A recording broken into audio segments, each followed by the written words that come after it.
آج صبح میں ایک وزیر کی پریس کانفرنس سن رہا تھا، وہ کہتا ہے کہ اب عمران خان کو کبھی واپس نہیں آنے دیں گے۔ میں کہا یار تھوڑی سی تاریخ ہی دیکھ لو۔ اور جو کہہ رہے تھے کہ محترمہ نے کبھی واپس نہیں آنا، آپ لوگ ٹکا کے حکومت کرو، حالات میں دیکھ رہا ہوں، آپ الیکشن بھی کروا دیں، ماں دھاڑی ہوگا۔ یہ آپ کو میں آج اجاز اللہ کہہ رہا، نہیں تو مجھے پکڑ کے کہہ دینا یار آپ غداری کا الزام لگا دینا میرے پہ یار کہ آپ جھوٹ بول رہے ہیں۔ اس ملک کا اس وقت یہ حالات ہیں کہ مجھے میرے رونگٹے کھڑے ہوئے تھے رات کو، قسم خدا کی میں نیند سے اٹھ جاتا ہوں بہت مرتبہ۔ میں نے اپنے والد کا اقتدار دیکھا ہے، سیاہ اور سفید کے مالک تھے وہ، یعنی کیا میں الیکشن لڑ کے ہم کر لیں گے، کون سا تیر مار لیں گے۔ پوائزن کو ختم کرنے کے لیے مزید پوائزن نہیں دینا چاہیے پڑے گا۔ سب سے زیادہ اس وقت ذمہ داری جو ہے جوڈیشری کی، جہاں پاکستان کی بات آ جائے اس سے بڑی کسی کی آنا نہیں ہے۔ تو مجھے کہتے ہیں جی کہ آپ جب بات کرتے ہیں تو یہ اکانومی کے بارے آپ نہ کریں، وزیر دفاع کے تو اس کی کوئی بات نہیں۔ اور یہ کہتا ہوں کہ یہ آخری ہماری ہوپ جو ہے اس پاکستان کی، وہ ہماری آرم فورس۔ اگر اس کو ہم متنازع بنا دیں گے تو میں آپ کو یقین سے کہہ رہا ہوں اس وقت جو حالات ہیں اس ملک کے، وہ ڈو اور ڈائی والے ہیں۔ یعنی جب ایک ڈیفنس منسٹر کھڑا ہو کر کہہ دے، کیونکہ وہ ڈیفنس منسٹر ہے، سارے آرم فورسز اس کے انڈر آتی ہیں، اگر تو وہ کھڑا ہو کر کہہ دے کہ ملک ڈیفالٹ کر گیا تو پھر کیا رہے۔ ہم نے تو صرف یہ کہا تھا کہ معاملات کو ٹھیک کریں آپ۔ آج صبح میں ایک وزیر کی پریس کانفرنس سن رہا تھا، وہ کہتا ہے کہ اب عمران خان کو کبھی واپس نہیں آنے دیں گے۔ میں کہا یار تھوڑی سی تاریخ ہی دیکھ لو ملک کی۔ وہی محترمہ تھیں جن کو کہتے تھے کبھی نہیں آئیں گی، وہی نواز شریف تھا جن کو کہتے تھے کبھی نہیں آئے گا، اور اب وہی عمران خان ہے جس کو آپ کہہ رہے ہیں کہ جی اس کو نہیں آنے دینا، باقی جو مرضی ہے۔ اور جو کہہ رہے تھے کہ محترمہ نے کبھی واپس نہیں آنا، آپ لوگ ٹکا کے حکومت کرو، تو انہوں نے ہی این آر او کیا اور وہی اس کو واپس لے کر آئے۔ ایک زمانہ آیا تھا کہ لوگ کہتے تھے اب محترمہ کبھی اقتدار میں نہیں آ سکتی، لیکن وہ اقتدار میں آئی نا۔ کس نے کمپرومائز کیا؟ کمپرومائز ہوا نا۔ اس کے بعد ایک زمانہ آیا، لوگوں نے کہا جی نواز شریف صاحب اور بے نظیر دونوں اقتدار میں نہیں آ سکتے، اور کتنے سال تک کہا کہ آپ 100 سال تک وردی میں بیٹھے رہیں تو ہم آپ کے ساتھ ہیں۔ کہا گیا تھا کہ نہیں کہا گیا تھا؟ پھر کیا ہوا؟ محترمہ بھی واپس آئی این آر او کر کے۔ اس کے بعد نواز شریف صاحب جب محترمہ آ گئی تو نواز شریف کو سعودی عربیہ نے زبردستی بھیجا پاکستان، آپ نہیں رکوا سکے۔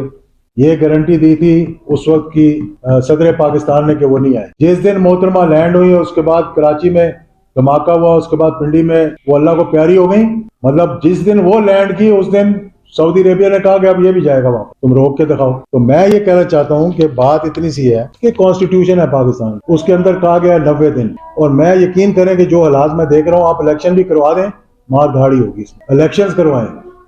ملک میں افراتفری اگر پھیلے گی تو اس ملک کا اس وقت یہ حالات ہیں کہ مجھے میرے رونگٹے کھڑے ہوئے تھے رات کو، قسم خدا کی میں نیند سے اٹھ جاتا ہوں بہت مرتبہ۔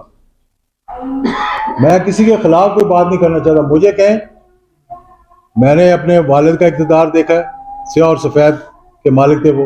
میں الحمدللہ 2 دفعہ وزیر رہا ہوں، میں 6 مرتبہ پارلیمنٹ کا ممبر رہ چکا ہوں۔ مجھے کہیں کہ یار اجاز اللہ کا اگلا الیکشن نہ لڑے، میرا دل ہی نہیں کرتا میں الیکشن لڑوں۔ یقین کریں آپ، یعنی کیا میں الیکشن لڑ کے ہم کر لیں گے، کون سا تیر مار لیں گے۔ تو اس لیے ان کو بلائیں واپس، اسمبلی میں بیٹھیں، طے کریں آؤٹ اسٹینڈنگ معاملات اور الیکشنز کا اعلان کروائیں۔ اس وقت ایک بڑا اچھا کوڈ ہے کہ پوائزن کو ختم کرنے کے لیے مزید پوائزن نہیں دینا چاہیے۔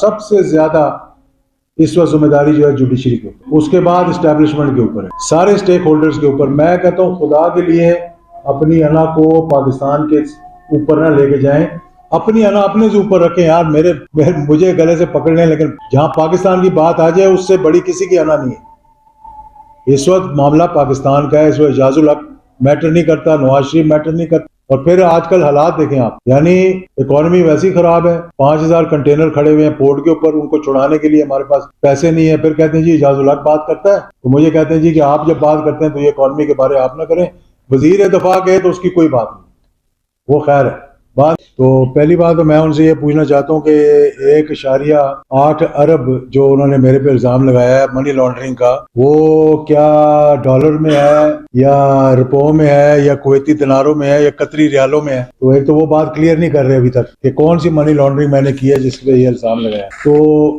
جو نوٹس آیا ہے مجھے، میں اس کے بارے میں پہلے بتا دوں۔ دیکھیں، میں اور چاہے جو مرضی بات الزام لگا دیں آپ، یہ جو بات ہے نا اس پہ ایک گالی میں کھا سکتا ہوں، لیکن یہ جو الزام ہے نا کرپشن کا، یہ میری برداشت سے باہر ہے، کیونکہ میرے والد نے جنرل ضیاء الحق شہید 11 سال تک the longest serving chief of army staff of South East Asia, اس کے بعد president of Pakistan, chief martial administrator, prime minister, ساری چیزیں ایک شخص کے اندر تھیں، کسی نے آج تک انگلی اٹھا کے نہیں کہا تھا کہ اس نے یا اس کے خاندان والوں نے کرپشن کی. اور سب سے بڑی بات جو تھی کہ جب وہ شہید ہوئے تھے، یہ سرٹیفائیڈ میں آپ کو بتا رہا ہوں کہ ان کے اکاؤنٹ میں ٹوٹل اثاثہ جات جو کیش تھا 45 سال کی سروس کے بعد، فوج کی سروس کے بعد 2,45,000 روپے تھے.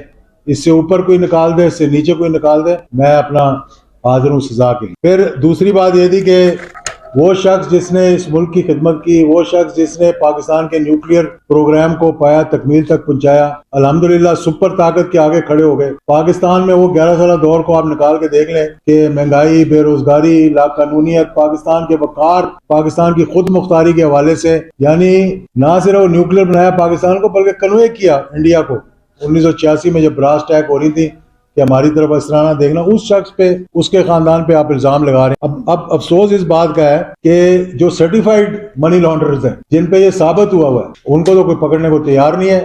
اور جس نے آج تک کچھ کیا نہیں دے چکے ہیں اور بار بار بعض جگہوں پر تو اس ایوان کے اوپر لانتے بھی. اب کیسے ممکن ہے کہ وہ ایوان انہوں نے واپس لایا؟ طریقہ کار کیا ہوگا؟ کیونکہ خان صاحب چور اور ڈاکو کے ساتھ تو بیٹھ، میڈیٹر کا کردار کون ادا کرے گا؟ انہوں نے کہہ دیا نا کہ بھئی ہم جانے کو تیار ہیں، اسمبلی کے اندر ہم بات کرنے کو تیار ہیں. سر آپ پورا بھائی ہو چکے ہیں. وہ بھائی میرے کورٹ نے منع کر دیا ہے، کورٹ نے کہا واپس جاؤ. ان کے استعفے قبول ہی نہیں کیے انہوں نے. جو نوٹیفائی کیا ہے اسپیکر نے، انہوں نے ڈی نوٹیفائی کر دیا کورٹ نے. اب تو کوئی نہیں روک سکتا ان کو وہاں بیٹھنے سے، سوائے کہ آپ کیا کہتے ہیں وہ پولیس کو، جو ہماری اسمبلی کی ہوتی ہے اس کو کیا کہتے ہیں، سارجنٹ ایٹ آرمز کو کھڑا کر دیں کہ جی کسی کو اندر نہیں آنا. اس کے علاوہ تو کوئی روک ہی نہیں سکتا. اور میں بتاؤں جتنا جلدی ہو جائے گا اتنا ہی بہتر ہے.